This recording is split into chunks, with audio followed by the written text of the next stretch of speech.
Hey, good to see you again. The factory sent over the parts that were looking good on the rig. They're being fitted as we speak. Have a look at the report. Hey, what's going on, guys? Aarava here, and welcome back to my F1 2017 career mode. This is part number 13 today for the Italian Grand Prix, and at a very obviously important straight line speed race, we're going to get our third engine upgrade to the actual power itself. Obviously, there are fuel efficiency upgrades you can do to the engine, but so far we've gone for straight across the board on the R&D tree. 3 different power upgrades for the engine, all kind of minor, but all adding up to meaning that on the actual list itself, I think we're pretty much, you can see there on the right-hand side, just level with Red Bull Racing. If not, I guess you could say maybe overtaking them soon if we do a 4th engine upgrade, which I do think we will do eventually. You can see I'm highlighting that upper branch, which is almost like a shortcut to then the reliability of the actual internal combustion engine, which a few of you were also commenting below in the last episode. So I'll be kind of curious to see how that actually works. So I think that's maybe the next upgrade we do, but you can see we're very low on resource points now. So once again, swapping out the engine components to try and wear out as much as we can and squeeze out as much performance and percentage as we can on those older parts of practice, and we'll try and earn some more points for that R&D. Morning and welcome from a wet and windy Monza here in Italy. As the minutes tick away, the teams are working furiously to get their cars ready for today's practice session. We should see some on-track action very shortly.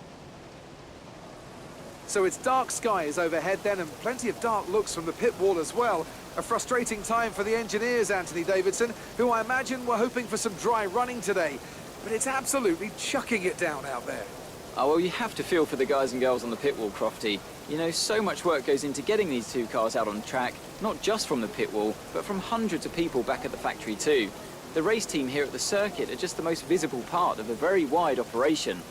And then the rain comes, and you immediately know a bunch of things. First, you aren't going to get much running. Second, you're going to see a lot of useless data, even if you do get out there. And third, the odds of needing an emergency rebuild before qualifying just went through the roof.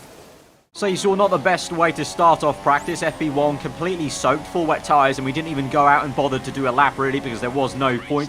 It's going to be all dry, it looks like, for qualifying and the race. Looking at the weather indicator on the actual car, if you didn't know that, you can actually look at the weather ahead of the weekend for the rest of it once you're in first practice by clicking the little kind of menus basically where the practice programs are. So we continued on to FP2 and then FP3, eventually doing all the practice programs. And unlike Spa and really Hungary as well, kind of more plain sailing really. You can see just flying through with pretty much the same efficiency we had at the very start of this season, even on some of the older parts there, thankfully for us, because really it was getting quite frustrating at Spa and Hungary not being able to do them all in one go and really quite rapidly.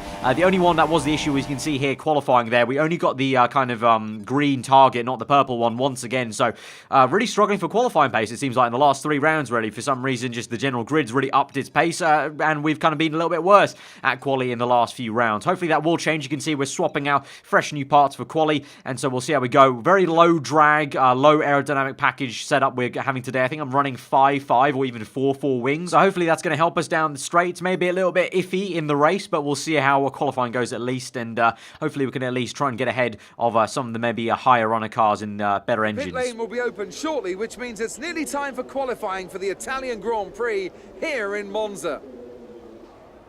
And as we wait, poised for the start of what will hopefully be a thrilling qualifying, why don't you tell us, Anthony Davidson, about the things you can do to really get the most out of a car in a session like this? Well, you're largely limited by the Parc Fermé regulations, of course. Back in the old days, pre-2004, you'd work on both a qualifying setup and a race setup over practice, and then swap them over after qualifying.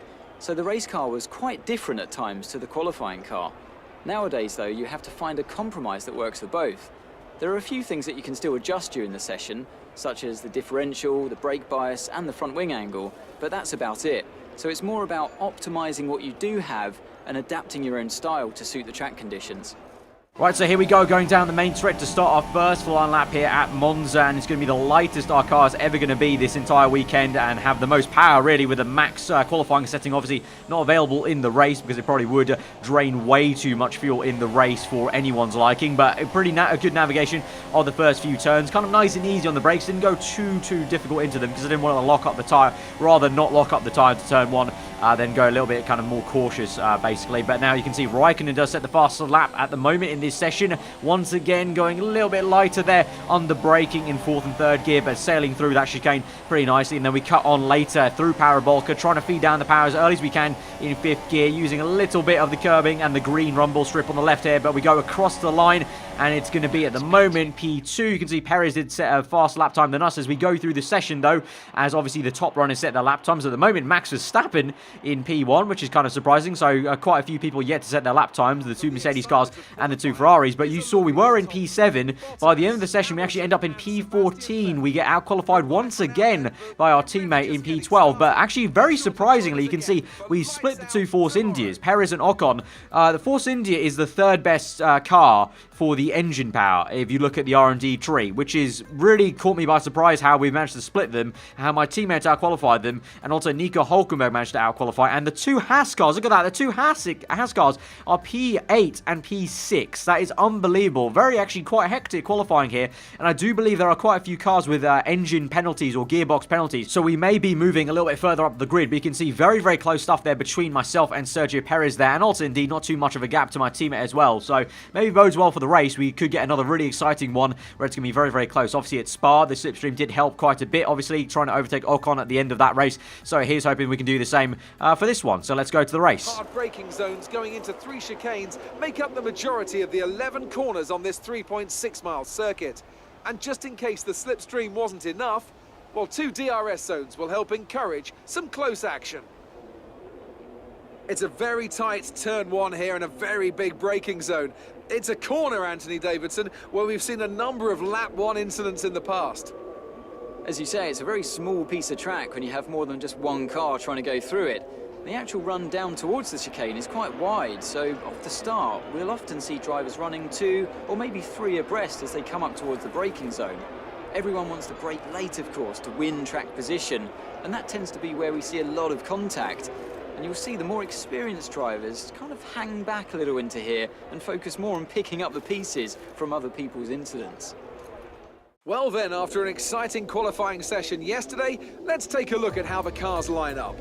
Valtteri Bottas lines up on pole position, and starting alongside in P2 is Sebastian Vettel. Looking down the rest of the grid, we have Raikkonen, Magnussen, Romain Grosjean and Massa, Hamilton, Ricciardo, Stroll and Carlos Sainz, Perez and a Toro Rosso, Esteban Ocon and Palmer, Hulkenberg, Ericsson, Max Verstappen and Pascal Wehrlein.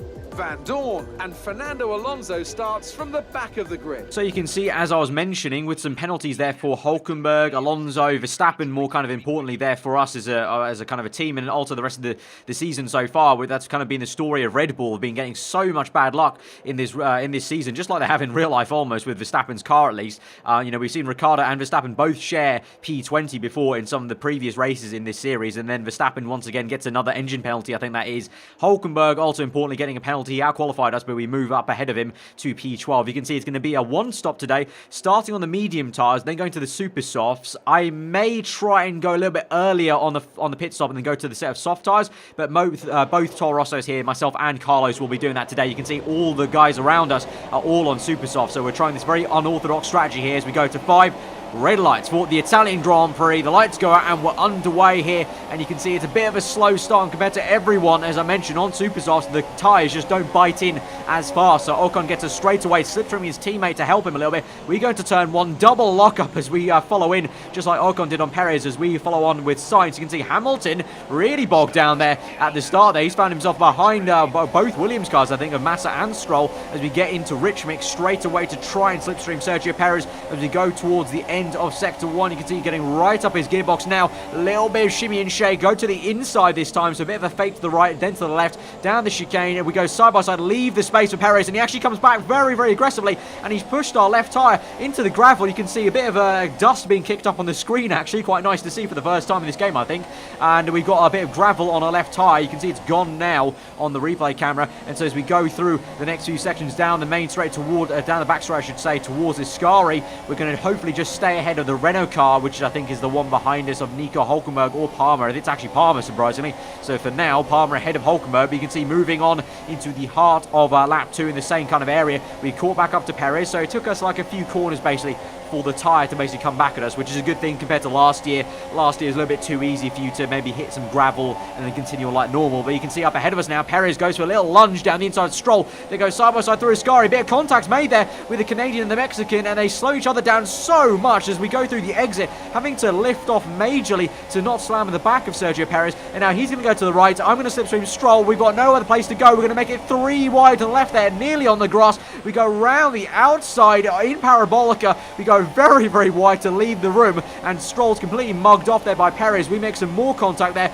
So you guys have really loved the little scrap me and Perez have been having so far this season. It looks like it's going to be more of the same here at Monza as we go on to the very next lap. We're on the left-hand side, so we'll have the inside line eventually for turn 2. As you can see up ahead of us, Sainz trying to overtake the Haas car, catch up to the Massa in the Williams car. We go down the inside of Perez, just like I said, into turn 2, and we do get the place for now, but I'm sure he'll be coming back at us. You can see there briefly behind us, though, it's Stroll struggling now, being overtaken by Palmer. I think that is in the Renault car. Meanwhile, up ahead, as I mentioned, it's Sainz trying to overtake Massa, and I believe it's Kevin Magnussen in the first Haas car. And so now here goes Perez, as I mentioned, on lap 4, just before Ascari, with DRS open there. Kind of a pretty, very, very damn easy move for the Force India, obviously, as I mentioned earlier in the commentary.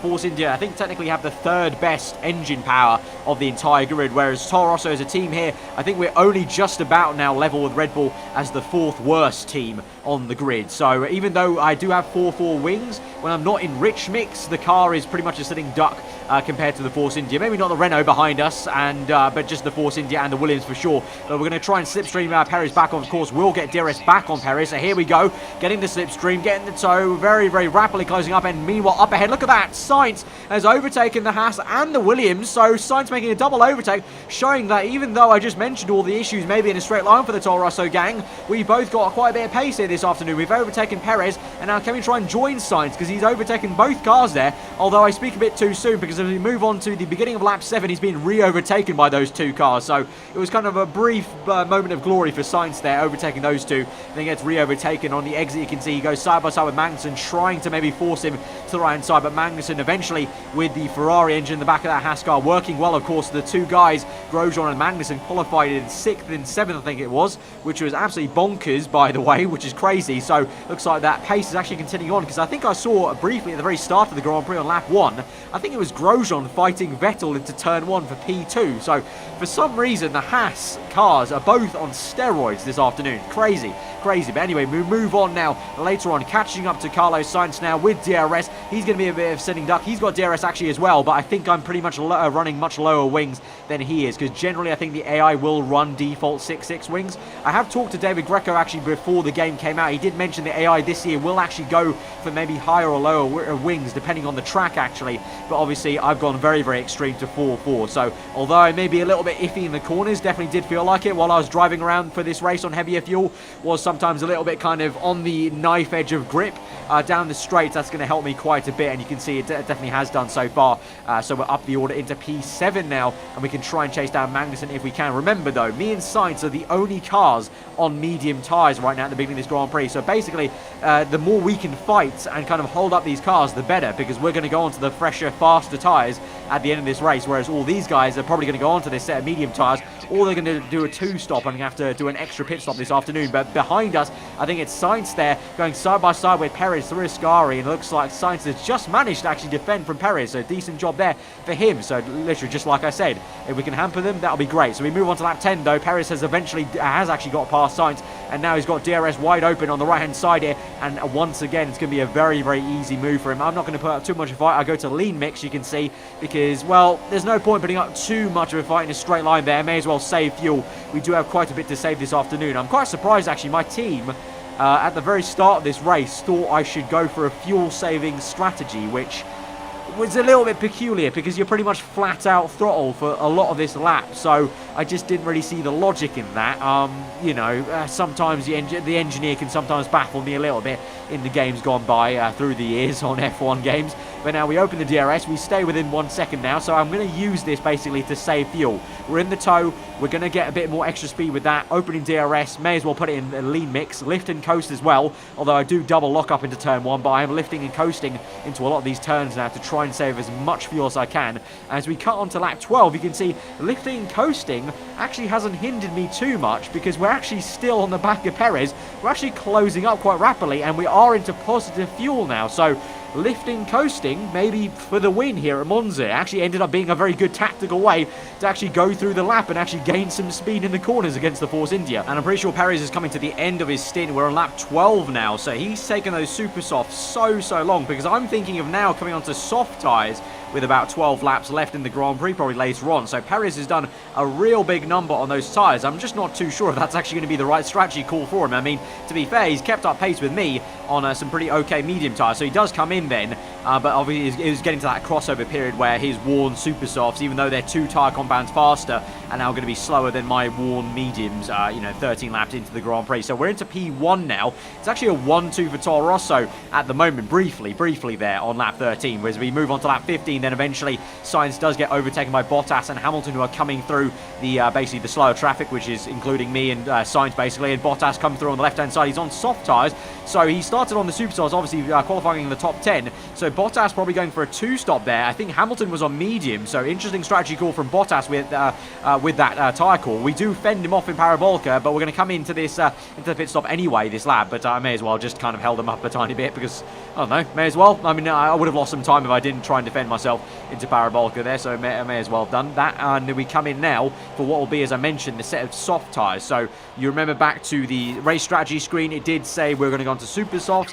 Halfway through this race, I thought, no, we're going to go a little bit early on the pit stop, get basically an undercut and go on the soft tyres. I can lean on the soft tyre a little bit more than I would have been able to on super softs. Even though Perez did take them 12 laps, I don't think I'll be able to take them 12 laps and actually have enough pace in the tank on them to actually push hard and overtake some cars. So we do get ahead, just ahead of Lance Stroll there in the Williams, so we've not lost any places there in the pit stop basis from his earlier pit stop. And now, as I just said, we'll just push as hard as we can now to try and catch up to Kevin Magnussen on these soft tyres. He's on medium, so we've got one softer compound, so in theory we should be able to do that. So we move on to lap 18 now, 2 laps later. My teammate now is finally in, Carlos, into the pits, so I think he's going to go onto a set of super soft tyres, but you can see he's coming to the pits there, and I'm just at the start of Parabolica, so we've gained quite a bit of time on him with that undercut strategy. So even though it did look like he was going very well at the beginning of this Grand Prix, it now looks like I'm going to be in the driving seat to beat him again. And we do overtake Bottas there, as I mentioned, doing a 2-stop this afternoon. The only top runner, I believe, doing a 2-stop. So a very unorthodox strategy here at Monza with such low tyre wear. So Bottas is going to have to re-overtake me, basically, and Magnussen as well. But I'm going to try and get on the back of Magnussen's toe, basically, and maybe try and spoil his party before Bottas comes up to overtake both of us. But you can see onto lap 20 now. 7 laps to go in this Grand Prix, so it's flown by. We've got DRS. We're in lean mix though, because I don't think I'll overtake him quite yet. Although, oh, I say that, he double lock up into turn 1, and Magnussen has completely bottled it, just like he did, identical sort of bottle he did in the real life Belgium Grand Prix on the restart of the safety car, if you remember. After the safety car came in at the Belgium Grand Prix in real life, he did the exact same thing in the bus stop there, and so now he's done that to turn 1. I was about to say we're not going to overtake him because we're in lean mixture. I may as well wait for the next DRS zone going towards Ascari, but no, thank you very much Magnussen. He kind of just made that very easy for me and Bottas. But speaking of Bottas, he's coming right up our gearbox now. You can see double proximity arrow, so if you go through towards Ascari now, he'll have DRS obviously. I won't, so I may as well go into lean mix towards the end of this straight. Let him overtake me pretty easily there. As he goes to the left, I'll go to the right, just into lean mix, lift off a little bit. He's overtaken us, and he can now try and go bother the cars ahead and re-overtake them to get back in his rightful place, probably in the top 4. And we move a little bit later on, and the cars ahead of him are actually Max Verstappen, and I believe that's Sergio Perez there. So as Verstappen slipstream Sergio Perez, Bottas is closing in as well, but here goes Verstappen for a move on Perez down the inside into turn 1. So Perez already made his pit stop there, so you can see how powerful the undercut for Perez actually was. And Perez is on a set of soft tyres, so Perez, that must mean that Perez is doing a 2-stop as well with Valtteri Bottas. So although Perez is very much quite some way ahead of me after the pit stop phases, he didn't make a second pit stop in this afternoon, it would suggest there, being on the soft tyres. But you could see Bottas overtook both of them eventually, did hold them up while he did that, and Perez and Verstappen held each other up. So as we go into Parabolica now, at the end of lap 22, we can actually see Verstappen in our sights, and it looks like we're actually closing in somewhat on the straights. In Rich Mix, this Toro Rosso is coming alive with our 3 engine upgrades, and Rich Mix. I think it's really making a big boost. You can see how much I'm gaining on Verstappen. Remember, Verstappen also has DRS from Perez's rear end, so that was just pure kind of drag race, equalized DRS, and I was catching him very rapidly there. So I really do think those 3 engine upgrades have really come in clutch, more so than I ever thought they would. Remember at the start of the season, I didn't think engine upgrades were going to be the way to go with this Toro, so I generally thought aerodynamics and chassis upgrades would be, but now I'm thinking we kind of focus more on the engine power, because it's coming in really big time. And so now Verstappen goes for another move down the inside of Perez. Perez double lockup, really bad lockup there on the front right there, and you can see we just about managed to nip it and make ourselves some space there on the right hand side. So now we're going to try and squeeze Perez to the left, try and get the slipstream as well of Verstappen. As we do so, it's going to be a bit of a squeeze out on the grass, very close stuff, and now we'll try and overtake Verstappen if we can. Not going to work out. Verstappen chops across our front end there, but we do make the overtake on Sergio Perez. No love lost there as we squeezed him onto the grass a tiny bit, as I was actually trying to catch the slipstream of Verstappen, and in doing so, trying to move to the left-hand side of the circuit to actually get in the toe. I was just inadvertently kind of pushing Perez towards the grass a little bit, kind of giving him a taste of his own medicine from the real-life spar, I guess you could say. But now we open DRS on Verstappen, and we're gaining so much speed. Look at this. It's ridiculous. In Rich Mix DRS, this Red Bull car is definitely slower than us in a straight line with 4 wings and the upgrades. We've got him. We've surely got him in a straight line here as we go now towards Parabolica. It's pretty much a case of being patient on the throttle, being patient on the move, and just waiting for the DRS on the main straight, really. We'll kind of lift and coast into Parabolica, just try and set ourselves up, going early as we can on the power in 5th gear, and 6th, getting a little bit wayward on the exit. Didn't get the best exit I wanted to, but now here we go. You can just see already catching before DRS even opens down the main straight onto the next lap. Only about 4 laps to go now in this Grand Prix. 3 laps actually. We're on lap 25 now, and we've overtaken him even before the brake zone even starts. So that's absolutely awesome. And look at that, Grosjean up ahead of us in a brilliant P6, I think that is, or P5. So the Haas car really does have that pace. Maybe not Magnussen, but Grosjean for sure is definitely on some sort of steroids this afternoon. He's in P6, and as we move on to lap 26, I'm trying to catch Grosjean. We just got a bit too much curving in that corner, chopping away at the steering wheel, so Verstappen's going to get a really good run. We're on lean mix though, because I'm trying to save fuel, because I knew it was going to be inevitable that he would try and catch us and re-overtake us. So I've saved enough fuel to basically be in rich mix for a lot of the last lap, because we're on lap 26, so we're going on to that last lap. Verstappen does send it down the inside of Parabolica. It's all getting very close and tight here on the exit. We go side by side once again. We'll get the overtake done pretty much, but Perez now is coming at us. We've got DRS open. We do overtake Verstappen. Perez is coming out of nowhere now to try and make a move down the inside. We're going to have to try and outbrake him. We do so very late on the brakes. Right-hand side lock up there on the front right, but we just about navigate turn 2 there and make it on the left. Kind of pretty much full lock to make the car get turned in there. Kind of felt like a boat going to that second turn, but we do get that. We are going to keep P7 through the final corner here at the Italian Grand Prix. It's going to be a very hard-earned P7, and great once again to beat Max Verstappen and Sergio Perez. Grosjean, though, comes home for P6, which is still, I think, bonkers. But, yeah, really good fun race once again here at the Italian Grand Prix. So, another fantastic victory for the Silver Arrows. And Anthony Davidson, give me your thoughts. How did they accomplish this result? Well, I think the track conditions just really suited their car today. Wind, track temperature, you name it. These cars come alive when the tyres are just at the right temperature. So the more easily you can keep them there, the better your race tends to go. And that's exactly what happened. Their car just looks so comfortable out there. And here are our podium drivers today after that excellent race. They've excelled here, as they so often do, and it's a well-deserved victory. Mercedes, then, are on top today.